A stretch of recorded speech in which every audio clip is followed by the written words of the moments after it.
ازيكم يا اخواتي، عاملين ايه؟ وحشتوني جدا. مبدئيا فيديو النهارده ولا مقلب ولا تحدي ولا اي حاجه، لقيت نفسي قاعد فاضي بقالي كام يوم ما بعملش فيديوهات لاجل ان انا بعمل الاوضه بتاعتي، بعملها يعني بظبط فيها شويه حاجات عشان التصوير وكده. هي مش دي طبعا، دي اوضه خالد، بس انا بعمل في اوضتي شويه حاجات، فعشان كده ده اللي معطلني عن التصوير ومش بعرف انزل كتير اصور لكم، لان انا مهتم بالاوضه بعمل فيها حاجات، بلزق فيها حاجات، فواخده وقتي. ففيديو النهارده قاعد فاضي، قلت اطلع اكلمكم عن نفسي شويه. اللي هو ازاي؟ قلت اطلع اتكلم عن حياتي يعني انا عارف ان الناس اللي متابعاني من زمان عارفه عني كل حاجه، عارفه انا عندي كام سنه، عارفه انا منين، عارفه انا بعمل ايه، عارفه بتكلمت مين، عارفه مرتبط بمين، عارفه كل حاجه عني، ودي حاجه انا واثق فيها. بس حبيت اطلع افهمكم اكتر واتكلم عن نفسي اكتر معاكم واعرفكم بقى حياتي اكتر واكتر. بس قبل ما نبدا الفيديو عايزك تدوس لايك، تشترك في القناه، بتتفرج عندي عليا على اليوتيوب اشترك في القناه، وتتفرج على الفيسبوك عايزك تتابعني على القناه دي عشان ما عنديش غيرها هنا وما عنديش غير اليوتيوب. لو انت بتتفرج هنا وهنا فما عنديش غير دول، فتابعني عليهم. ما تنساش تعمل الفيديو لايك، فيا ريت تسمع الفيديو الاخر، يعني ممكن اطول عليكم شويه يعني فاهم، بس هفهمكم حاجات كتيره قوي انا نفسي اتكلم عنها. مبدئيا انا اسمي حامد، اسمي حامد سمير، تمام. شهرتي حامد سوسته. اسم سوسته ده جه ازاي انا برضه هحكي لكم، بس خليكم معايا واحده واحده.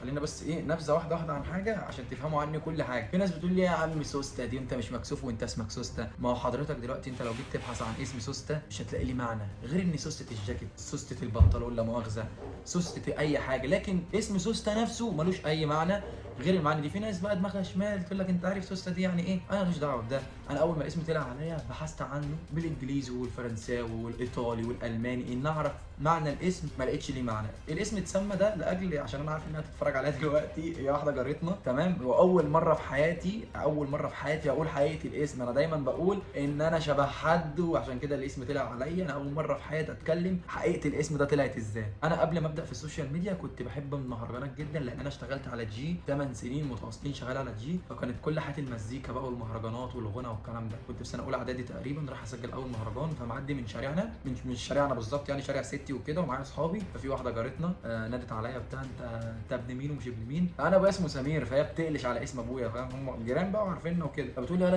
انت ابن مين؟ فبقول لها ابن سمير. راحت قلشت على الاسم بتقول لي ابن سمير سوسته. فقاعدين ضحكوا واصحابي ضحكوا وبتاع، عادي قلشه واتقالت وضحكنا. حرفيا انا اول مره في حياتي اقول اسم، اقول فكره الاسم الحقيقيه، يعني دي الفكره، دي القصه الحقيقيه. كل اللي بيسالني بقول له ان انا شبه حد وسموني على اسم. فضحكنا وهزرنا ورايح اسجل بقى الاغنيه. فروحت سجلت الاغنيه، خلصت تسجيل الاغنيه، فاصحابي بيقولوا لي يسجلوا لي هنسميك على اليوتيوب او الفيسبوك هنسميه حامد ايه، يعني هنسمي المهرجان مين اللي مغنيه، حامد مين؟ فقلت له حامد سمير عادي. فراح واحد صاحبي من اللي كان قاعد معانا قال له لا سميه حامد سوسته. فروحنا ضحكنا تاني، انا كنت بتضايق من الاسم جدا، وايه سوسته دي وليه وبتاع. فالاسم طلع، فلقيت واحد من اللي كانوا قاعدين بيقول لي يلا الاسم جامد، يعني الاسم حلو وجديد، حامد سوسته هو لايق مع بعض. فسموني كده. فرحت انا غيرت الاكونت بتاعي سميته حامد سوسته. فبدات خلاص بقى اصغر عيل عندنا في الحومديه بيسجل مهرجانات، فانا اعترف يعني عرفوني بحامد سوسته. بحثت طبعا على جوجل وبتاع واليوتيوب وكده، لقيت ان في واحد حرفيا بيغني وبتاع دي جي اسمه سوسته. طبعا مش يوسف سوسته ولا مش عارف اسمه بتاع شيماء ده، انا الاسم اللي بكلمك من اولى اعدادي. فلقيت ان واحد فعلا شغال على جي واسمه سوسته وبتاع مزيكا نفس اللي انا فيه هو فيه. فقلت عادي، ما في ناس متسميه نفس الاسم مش غريب يعني. فسميت نفسي حامد سوسته، ومن هنا طلع عليا لقب حامد سوسته. حتى بعد فتره كده غير اسمي سميته حامد سمير، اتناديت برضه في الشارع بحامد سوسته، بقيت خلاص الناس عارفه ده حامد سوسته. حتى لما تيجي تساله حد يعرف حامد هيسالك حامد مين، فاول ما تقول له حامد سوسته هيعرف. دي قصه الاسم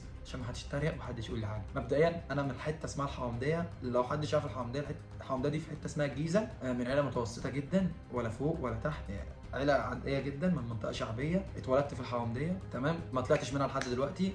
الناس هتقول لي انت اليوتيوب بيديك، الفيسبوك بيديك، مهما كان بيديني. انا طلعت بره كتير وبرجع لاصلي، يعني برجع اطلع وارجع ما بعرفش اطلع بره الحومديه ولا بص ما بعرفش. دي تاني حاجه. انا منين؟ عندي كام سنه بالظبط؟ انا 22 4 الجاي، يعني مش عارف انت هتشوف الفيديو ده امتى، يعني ممكن تشوفه بعد سنه او بعد شويه. فانا المهم ان النهارده بتاريخ، النهارده كام يا خالد؟ 29 12 2022. فانا بالظبط مواليد 1999 22 4، ده عيد ميلاد يعني 22 4 الجاي هتم كام؟ ال 24 سنه. عارف ان الناس تقول لي ايه ده انت شكلك صغير على 24، بس عادي هنعمل ايه؟ انا عندي 23 سنه وكام شهر، ف 22 الجاي هتم ال 24 سنه. تمام كده عرفت ثلاث حاجات. الحاجه الرابعه بقى ان انا خريج ايه؟ انا طالع من تجاره، تمام.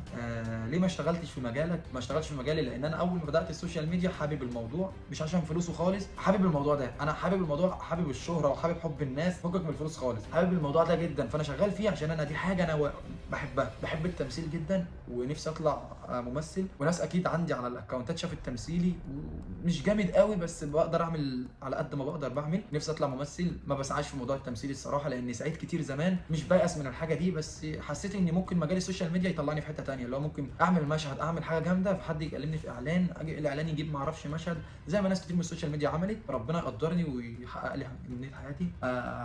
حاجه محدش يعرفها خالص، ايه حلم حياتي، ايه الحاجه اللي انت نفسك تعملها ولسه ما عملتهاش؟ ناس كتير بتسالني السؤال ده وبتهرب منه، هي مش حاجه فوق الحلاوه. في ناس تقول لي يا عم الشيخ، يا عم ده انت بتاع بنات، يا عم ده انت مالهاش علاقه، انت ما تعرفش حياتي الشخصيه وما تعرفش انا بيني وبين ربنا ايه. انا ممكن اطلع قدامك ببنت 2 3 خروجه بتاع، بس ما حدش يعرف اللي بيني وبين ربنا ايه، او انا ما اعرفش انت بينك وبين ربنا ايه. انا امنيه حياتي ونفسي احققها ان انا اعمل عمره، دي من زمان جدا انا نفسي اعملها، ربنا يكتبها لي ويكتبها لاي حد بيتمناها. في مجال السوشيال ميديا بقالي حوالي 4 سنين او اكتر، تمام.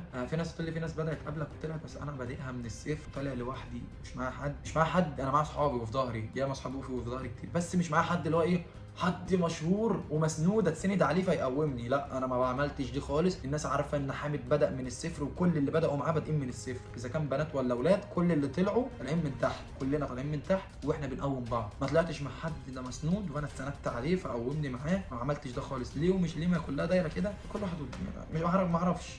انا بدات لقيت نفسي ربنا كرمني، قلت كده كده ربنا كرمني لوحدي، مش هتفرق بقى لما ابقى في مستوى الناس دي اطلع معاه، تمام. اصحابي كتير في السوشيال ميديا، ليه ما اشتغلتش بقى في مجالك وليه ما عملتش ده؟ عايز اقول لك على حاجه، ان انا من حته اسمها الحومده زي ما قلت في اول الفيديو، حرفيا البلد دي مش جدعه معايا، مش جدعه من ناحيه ايه، عندنا منطقه عشان شعبيه، مش شعبيه قوي بس عشان هي منطقه شعبيه، فاكرين ان البني ادم بتاع التيك توك كده ولا بيعمل فيديوهات عيل فرفور بتاع بابي ومامي ومش راجل ومش جدع وبتاع، دي اكتر حاجه بتخليني ان انا اطلع من البلد ما اقعدش فيها. اللي هو بتوع بلدي مش مشجعيني، يعني بتوع بلدي مفيش تشجيع منهم. انا ممكن اهو انا ببقى ماشي وبترازى، تخيل واحد ماشي من بلدك انت عارفه وبترازيه، فاهم؟ يعني عملت مشاكل كتير قوي عندنا، دخلت في مشاكل كتير قوي لاجل ان ماشي يلا بتاع التيك توك مش عارف ايه، وافضل بس تزراف وحاجه مش حلوه. لما بطلع بره بلدي بتقدر، بتلاقي ناس جت تتصور معايا، ناس حابه، ناس مش مصدقه انها شافتني، ببقى قاعد بيني وبين نفسي هو انا مين؟ انا مين عشان دي ولا ده يعمل عليا كده؟ برجع بقول الحمد لله على حب الناس، الحمد لله ان انا عندي ناس حرفيا بتحبني لدرجه ان اول ما تشوفني ما تصدقش انها شافتني. اجي بقى البلدي الاقي بتوع بلدي اللي هم مني المفروض يشجعوني بيتريقوا، فاهم؟ يلا بتاع التيك توك، يلا فرفور، يلا بتاع ما اعرفش، بتخليني بقى عندي فاهم اللي هو ايه ده يا جدعان، ده انتوا عبط، ده انا منكم، يعني انا معلش مش جاي من منطقه ثانيه عشان ترازيني، فاهم؟ ده انا واحد قاعد في نفس الحته اللي انت منها، لان الحومده دي كلها اوضه وصاله كلها عارفه بعض، انك تبقى عارفني وترازي واللي هو يلا بتاع التيك توك، يلا بتاع مش عارف ايه، يلا فرفور، يلا ليه؟ انا عارف ان ناس كتير قوي من الحومدات تشوف الفيديو ده، فانا بفوقهم لنفسه، اللي انت اللي بتقوله ملوش 30 لازمه، انت لما تقول كلمه بردش عليك، بنفض لك وبمشي، ده بيثبت لي ان انا انجح منك، فاهم؟ انا ما عنديش ايد زياده ولا رجل زياده ان اعمل حاجه اكتر منك، فاهم؟ فانك ترازي ولا تقول كلمه ملهاش لازمه، هي ملهاش لازمه فعلا، مش هتاثر فيا، مستحيل تاثر فيا، انا بتقدر بره، فاهم؟ فدي حاجه بتخليني ان انا دايما عايز اخرج، دايما مش عايز اقعد في البلد، دايما مش عارف ايه. ليه ما اشتغلتش في مجال تاني؟ انت شغال حاجه غير السوشيال ميديا بتدخل فلوس تاني من حته تانيه؟ لا انا شغال سوشيال ميديا بس، يوتيوب، فيسبوك بس، اعلانات بقى بتجيلي، بمشي نفسي بكل ده. ليه مش شغال؟ معلش في الكلمه، خلينا واحده واحده بالتفاصيل. خليني ان انا شغال في شركه حكوميه او شغال في حاجه تبع مجال الدراسي او اي حاجه، هاخد كام مثلا؟ انا في الزمن اللي انا فيه ده اقسم بالله لو صرفت 500 جنيه في قعده، ببقى شارب مثلا واكل سندوتش وواحده ريد بول، واكل سندوتش واي حاجه 500 جنيه طاروا، فاهم؟ اللي هو انت في زمن خلاص، معلش في الكلمه، لو معايا 5000 جنيه في جيبي ممكن اصرفه في يومين. انا اشتغلت، خليني قاعد في شركه دلوقتي، انا بس بجيب لك واحده واحده عشان الناس تقول لك يلا انت شوف لك حاجه اعملها، يلا شوف لك حاجه تستفاد بيها، ايه القرف اللي انتوا فيه ده، ايه الهلس اللي انتوا فيه ده يا باشا؟ الهلس اللي احنا فيه ده هو اللي بيجيب، الهلس اللي انا فيه ده هو اللي بيجيب فلوس دلوقتي، واهم حاجه في الدنيا دلوقتي الفلوس. هتقول لي حاجه غير كده اقول لك انت كداب. حاجه مضمونه؟ لا حاجه مش مضمونه، بس انا بعمل فلوس منها عشان انا بفتح مشروع، انت ما تعرفش انا بعمل ايه. يمكن انا من السوشيال ميديا فاتح مطعم واحد واثنين وفاتح كافيه، ممكن ابقى عامل كده، بس انا مش عامل كده.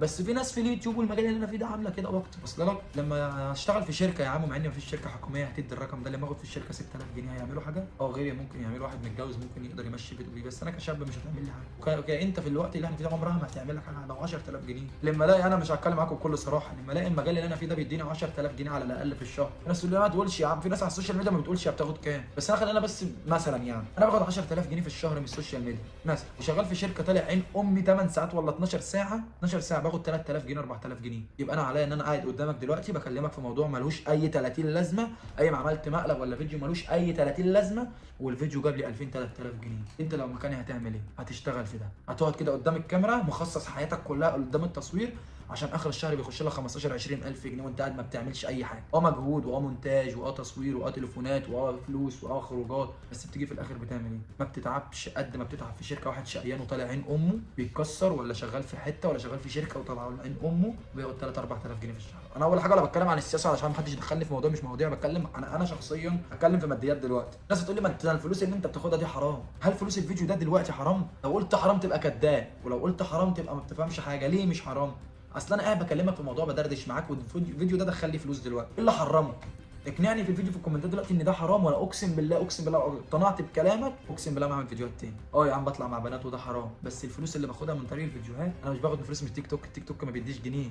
الرقص والهبل والهلس اللي بعمله على التيك توك ملوش اي 30 لازمه، ما بيديش جنيه. محتوى على التيك توك لاجل ان انا اعمل ناس اجيبها تتابعني على المنصه اللي انت بتتفرج عليها مهما كانت هي ايه. يا رب تكون فهمتني. انا طولت عليك جدا، انا عارف ان انت هتقولي انا مالي يا عم تحكي لي ليه، بس انا بحكي للناس اللي متابعاني وحابه تعرف حامد. يا رب تكون فهمت وجهه نظري. يا رب تكون انا مش عارف، انا كلمتك عن حاجات بس بسيطه كده في حياتي. كان نفسي اتكلم كتير بس الفيديو جاي عندي دلوقتي 13 دقيقه غير المونتاج. طبعا هحاول اقص حاجات كتير قوي في المونتاج عشان اخليه قليل. جبت 13 دقيقه، انا عارف ان انت مش هتتفرج للاخر، فانا عشان الخص الفيديو وان شاء الله لو جت فرصه ثانيه اطلع احكي لكم في اي حاجه ثانيه هحكي. يا رب تكون فهمت وجهه نظري، وما تنساش اللايك وتدعمني عشان ان شاء الله انزل لكم فيديوهات الفتره الجايه كتير.